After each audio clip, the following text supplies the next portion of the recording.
What separates a food truck owner in Austin from a company like Amazon? Is it just money? Is it luck? Is it connections? The answer is actually none of those things. It is something far more structural. And once you understand it, you will never look at a business the same way again. Today, we are breaking down the 5 levels of business, from the solo operator working out of a spare bedroom all the way up to the global corporation shaping entire economies. We will look at what defines each level, what the real challenges are at each stage, and what it actually takes to move up and stick around. Because level 3 is where most businesses quietly die, and we are going to explain exactly why and what you can do about it. Let us get into it. Before we start, here is how we are sizing up each level. We are looking at 5 things: team size, annual revenue, how the business is managed, what the main strategic focus is, and the biggest challenge at that stage. It is important to understand that these are not rigid boxes. Businesses move between levels. Some grow fast, some stay small on purpose, but this framework gives you a clear map of where any business sits and what the journey actually looks like. And if you are a business owner watching this, drop a comment right now telling us which level you think you are at. We would love to know. Level 1 is the micro business. Team size is 1 to 5 people. Annual revenue is under $250,000. Think freelancers, solopreneurs, home-based businesses, and side hustles. Picture a graphic designer working out of her apartment in Chicago, managing 3 or 4 regular clients, or a personal trainer in Atlanta with a full client schedule, running his own bookings, payments, and Instagram all by himself. Or even a barbershop owner in Houston who just opened his first chair, doing every cut himself and handling all the admin after closing time. At this level, the owner and the business are essentially the same person. There are no departments. There is no strategy document. The founder does everything such as sales, delivery, customer service, and finance, often all in the same afternoon.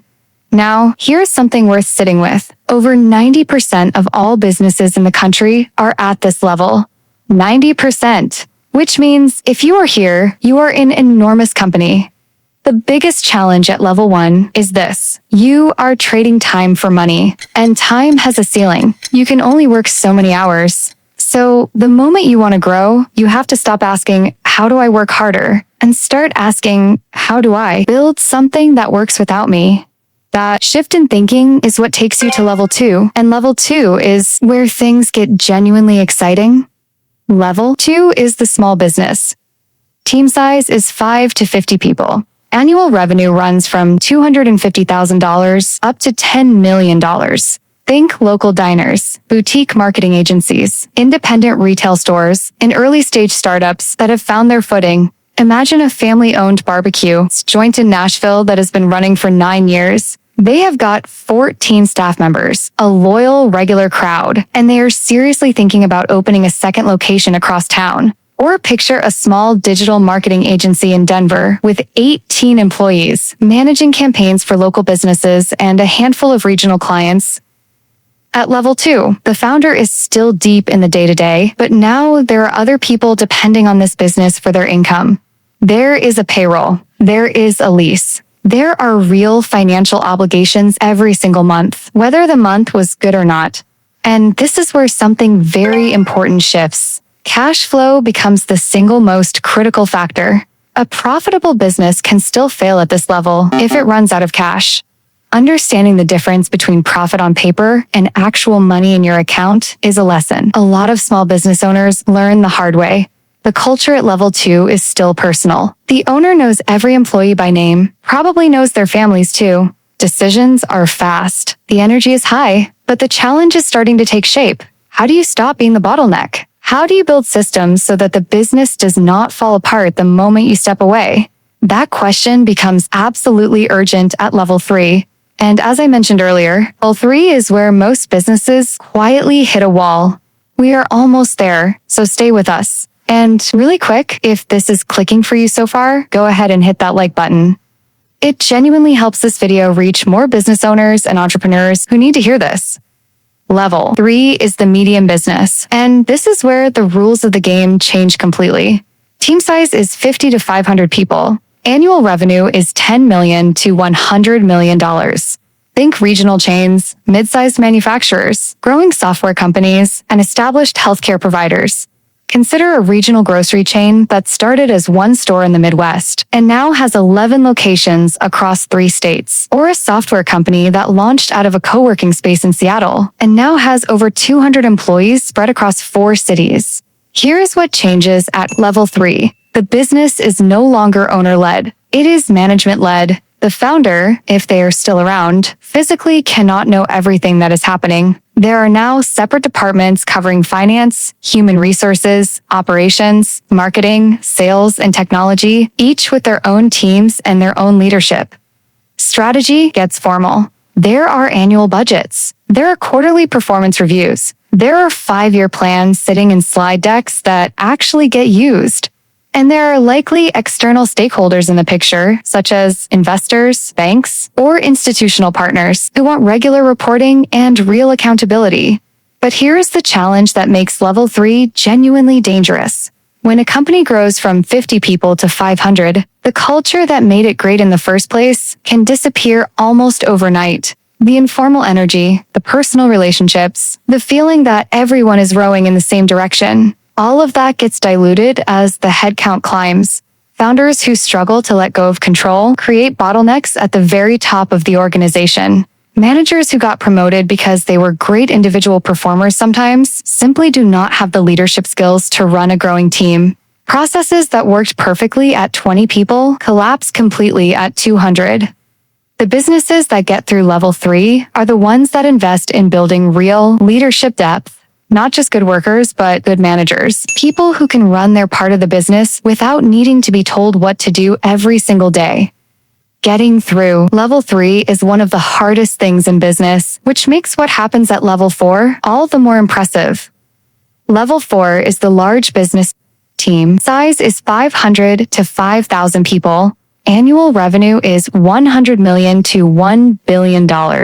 Think national retail chains, regional banks, large established tech companies, and major hospital networks. Picture a national airline operating across over 20 domestic routes with around 3,000 employees and a publicly traded stock. Or a large insurance company that has been a household name for 40 years, with a board of directors, a full C-suite, and shareholders expecting results every single quarter. At level 4, we are firmly in the territory of institutional business. These organizations have boards, they have external auditors, they have legal and compliance teams, they have governance structures that exist specifically to make sure no single person, including the chief executive, can make a decision that puts the entire organization at risk. Capital allocation becomes the most important strategic skill at this level. Leadership is making decisions about where to invest hundreds of millions of dollars. Get those decisions right and the business grows. Get them wrong and you are answering for it on an earnings call with analysts picking apart every number.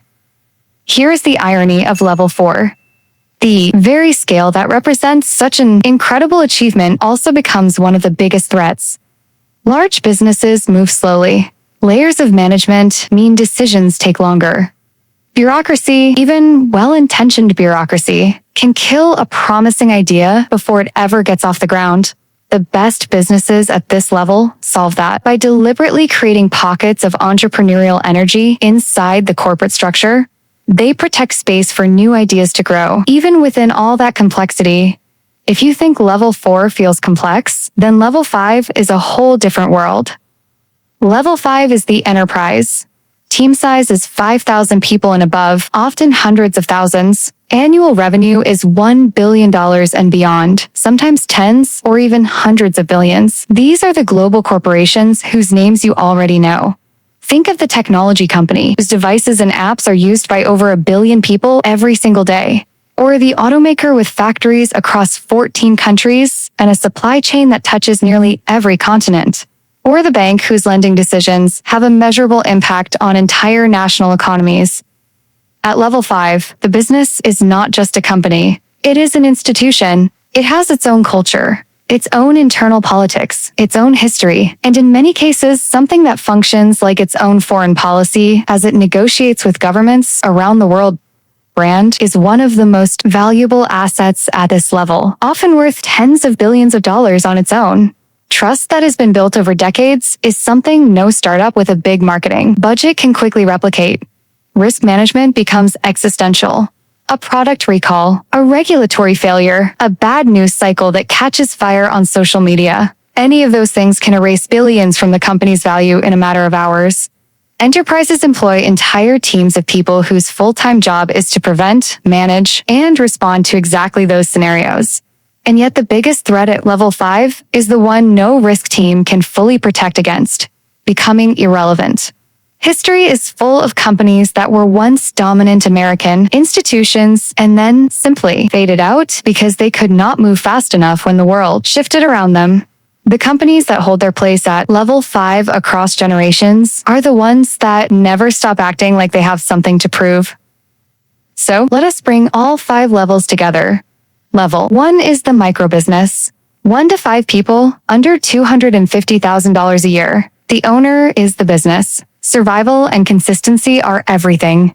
Level 2 is the small business. 5 to 50 people, up to $10 million a year, building a team, managing cash, and figuring out how to create real systems. Level 3 is the medium business. 50 to 500 people, up to $100 million a year. Management lead, culture-driven, and entirely dependent on leadership depth. Level 4 is the large business. 500 to 5,000 people, up to $1 billion a year. Governance, capital allocation, and the constant battle against the weight of your own bureaucracy. Level 5 is the enterprise. 5,000 plus people, 1 billion and way above. Global complexity, brand as a strategic asset, and the relentless pursuit of staying relevant. Here is the thing that most people miss about all of this. The skills that make you excellent at one level can become liabilities at the next. The hustle and personal touch that win at level 1 can actually hold you back at level 3. The governance and process discipline required at level 5 would completely suffocate a level 1 business trying to move fast and stay lean. This is why growing a business is genuinely hard. You are not just scaling operations. You are repeatedly reinventing how the whole thing thinks, leads, and operates. So here's my question for you. Which level are you at right now? And which level do you actually want to be at? Drop it in the comments. I genuinely read them, and I would love to hear where you are in the journey. And here is one more thing to sit with before you go. There is no objectively correct level to aim for. A level 2 business that runs profitably, serves a loyal community, and gives its owner a great quality of life is not inferior to a level 5 enterprise. Scale is a choice, not an obligation. But whatever level you are building toward, now you have the map.